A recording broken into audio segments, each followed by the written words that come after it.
Western governments, Israel's longtime allies among them, are starting to sing a different tune. But what is the point of finally recognizing Palestine as a state if they are still supplying the Israelis with the weapons, the means to carry out its genocide? An important story going largely untold: Sudan and the challenges of reporting from a country 3 years into its civil war. Plus, AI making its presence felt on modern warfare, and the sales pitch that companies like Palantir are using to market their technology.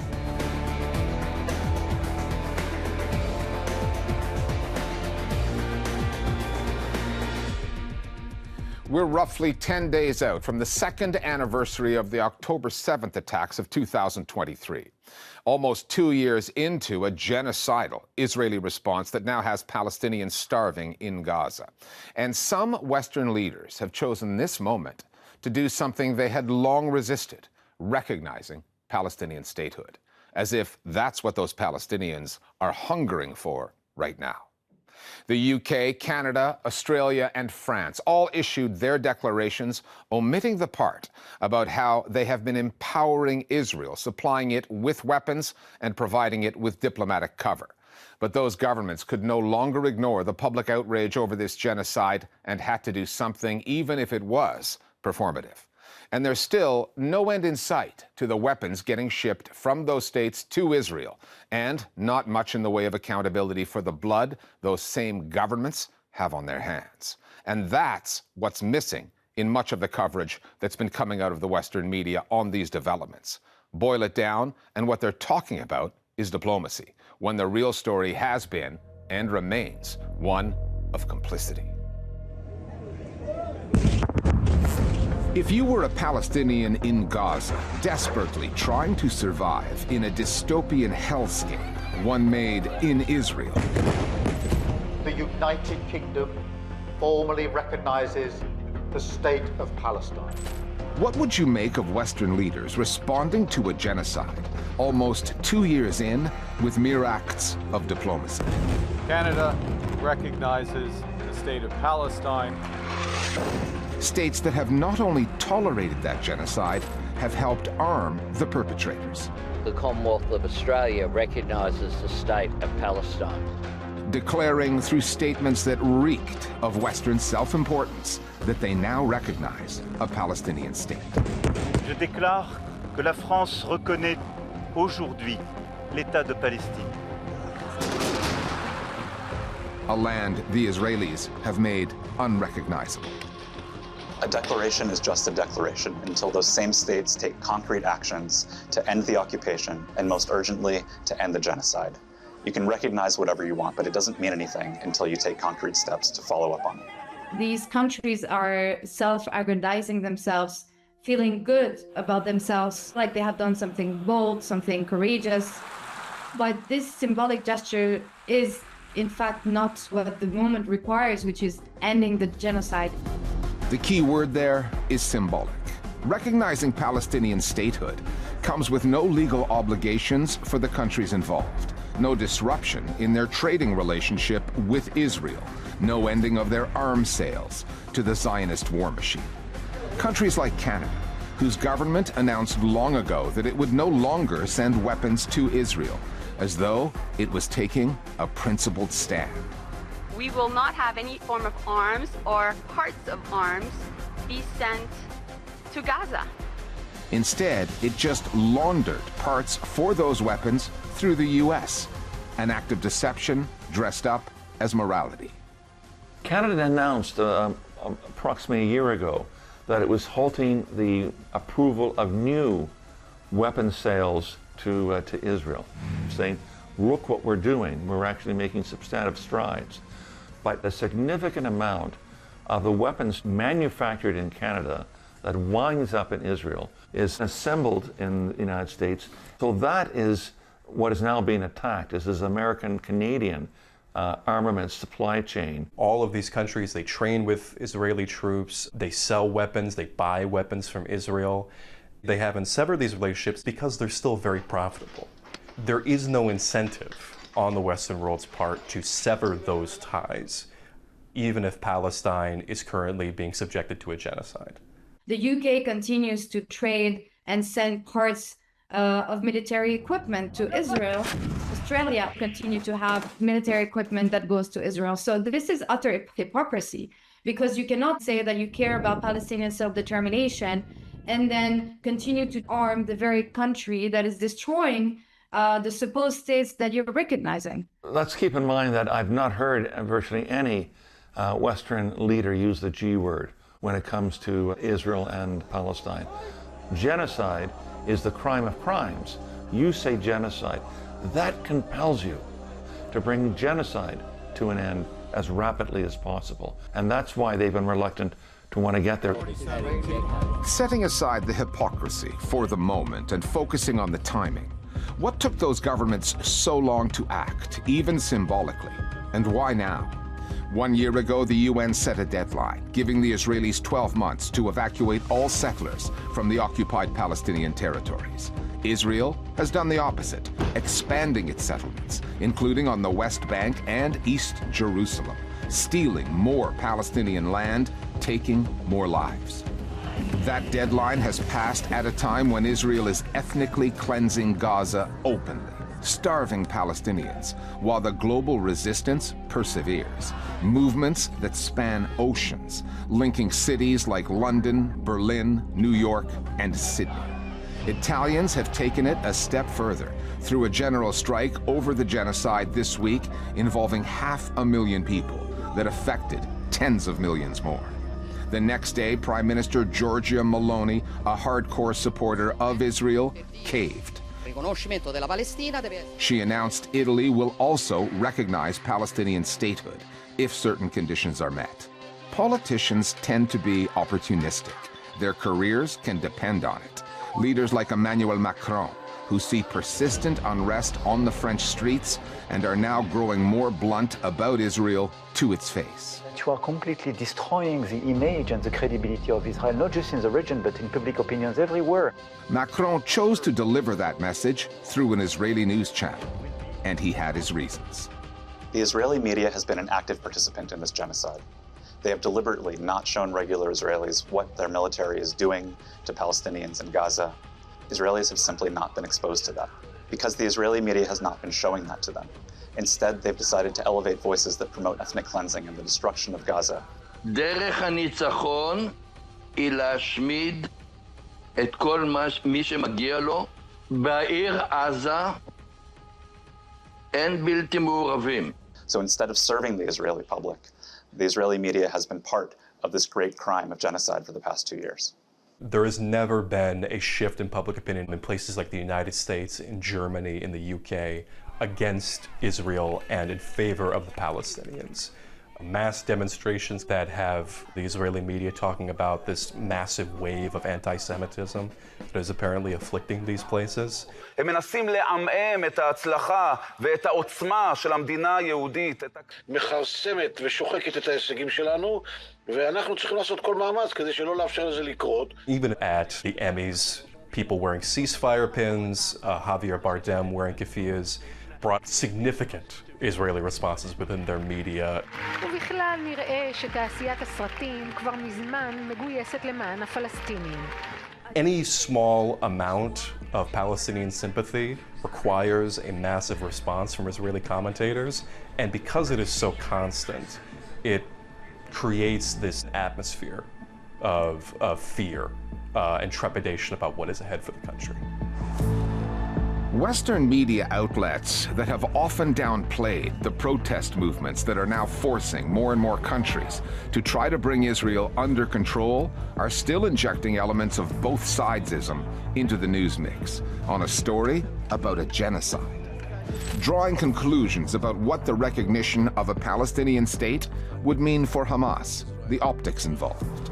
Giving Palestine statehood today, at this moment in this conflict, does give a propaganda win to Hamas. This is a huge reward for Hamas. It is a framework straight out of the global north, a journalistic mindset that produces mainstream output that has proven to be no match for the horrific viral videos traveling the world on our phones and feeds of Israeli war crimes. And the overdue recognition of Palestinian statehood, however performative, provides the proof of that. The Western media has been woefully underreporting what's been going on in Gaza. The British press, the American press in particular. And this is part of the Western image towards Israel. The Prime Minister of the State of Israel. As the just compensation for the Holocaust in the Second World War. But as Israel began its war on Gaza, on the 2.2 million Palestinians who live there, almost all of them civilians, that slowly began to change, first of all, public opinion, and then following far behind, political opinion, that this is a different sort of country. I think Western media outlets don't want to acknowledge that the world has changed. To acknowledge that the world has changed would be to question the entire Western liberal order. It would require questioning of the decades-long image of Israel that they have in their minds. It would require a questioning of everything. Sudan is now into year 3 of a civil war, one of the most underreported news stories out there. And the accounts that have been trickling out bear some disturbing similarities to what Israel has been inflicting on Palestinians in Gaza. Meenakshi Ravi is here with more. Repeated displacement, engineered starvation, no safe passage for civilians, aid seekers attacked and killed, hospitals destroyed. It could be a report from Gaza, but all of this is happening in Sudan. Since April 2023, war between the Paramilitary Rapid Support Forces, or RSF, and the Sudanese Armed Forces, the SAF, has ravaged the country. And currently, fighting is fiercest in the region of South Kordofan, while the RSF is intensifying a siege on the northwestern city of El Fasher. For more than a year, the RSF has blocked food and aid and has repeatedly bombed the city. News only trickles out of El Fasher. Sudan has faced frequent internet blackouts, and both the RSF and the SAF have repeatedly targeted domestic media. International media have also, for the most part, been locked out of the country, particularly from the RSF-held regions.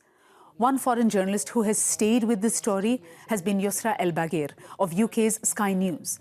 This month, she and her team finally broke through to North Darfur after 2 years of trying. She heard graphic accounts from those able to escape El Fasher. These camps are full of horror stories that have been hidden from the world. Thousands of people who fled El Fasher and lost loved ones to brutal violence and famine. One more thing. As has been the case in Gaza, a key source of information has been the soldiers, RSF troops filming their atrocities and posting them online. Should the RSF ever end up in an international court on charges of war crimes, those videos could be used by prosecutors as evidence. Thanks, Meena. Among the things that AI is transforming is the way that wars are being fought. Autonomous weapons systems and targeting that relies on artificial intelligence are accelerating attacks and often increasing the intensity of that violence as well. In Silicon Valley, tech CEOs often sell their wares by saying that this technology can revolutionize the future of warfare. And of all the companies involved in this AI-driven military tech boom, one stands out: Palantir. The data analytics firm has won billions of dollars in contracts with the Pentagon, the U.S. Immigration Enforcement Agency, ICE, and the Israeli military. Palantir's marketing department brands the company emphatically as America First. It makes no apologies for the need to kill people if that's what it takes to protect Western interests.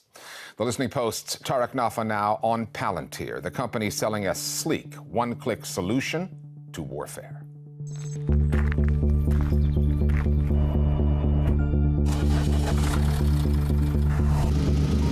It's been designed to look like a trailer for a Hollywood blockbuster.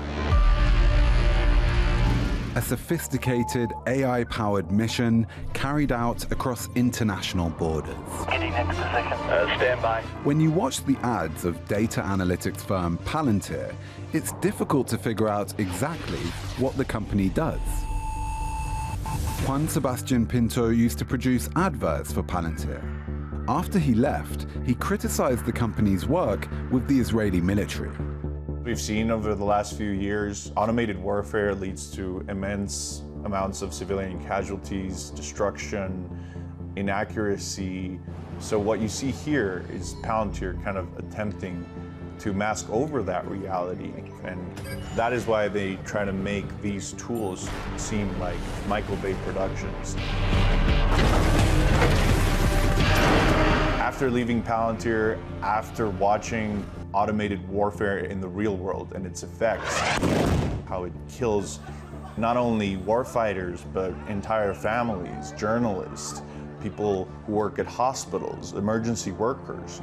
I look at this and it looks completely ridiculous because it is a completely fabricated image of what automated warfare really looks like. These promotional videos deal very much in conjuring up a mood or producing a mood, or to use a term that is popular in that arena, to produce a vibe.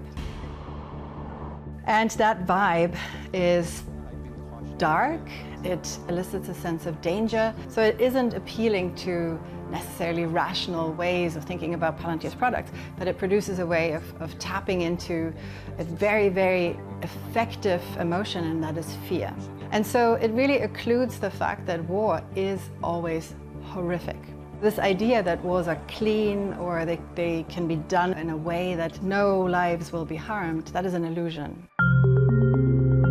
From the mass monitoring and surveillance of non-US citizens in America to the tools it is providing the Israeli military, Palantir's automated solutions are under scrutiny around the world. The company's co-founders, Peter Thiel and Alex Karp, have repeatedly expressed their unwavering support for Israel. I'm not on top of all the details of what's going on in Israel because my bias is to defer to Israel. Following the October 7 attacks, they met with Israel's president, Isaac Herzog, and agreed to what both parties called a strategic partnership. Palantir was contracted to supply technology that would help the Israeli military's war-related missions, though it has been vague about exactly what that means. Palantir fundamentally does what a lot of data companies do. They collect data, they make that data readable, they derive analytics from that data, and then they help automate actions. A lot of companies do this, but what makes Palantir different is where they apply these systems and how they use them. And what you see in Gaza is Palantir's tools being used to support a state that is at war with managing its information, deriving insights from that information, everything that is involved in the execution of a targeted modern warfare. It is hard to definitively establish exactly how much the Israeli authorities depend on Palantir products for their military objectives in Gaza, but it is clear that Palantir is providing some pretty critical infrastructure, including AI targeting systems that they are using to draw up kill lists and to impart violence and destruction and the complete decimation of civilian infrastructure in Gaza. AIP leverages large language models to allow operators to quickly ask questions. You have an entire suite of AI tools, including an LLM-based interface that allows for soldiers to make better targeting decisions. And knowing, even in Palantir's own words, that their relationship with Israel is long-standing and goes back to before the war makes us believe that Palantir is quite critical to the operations of the Israeli military.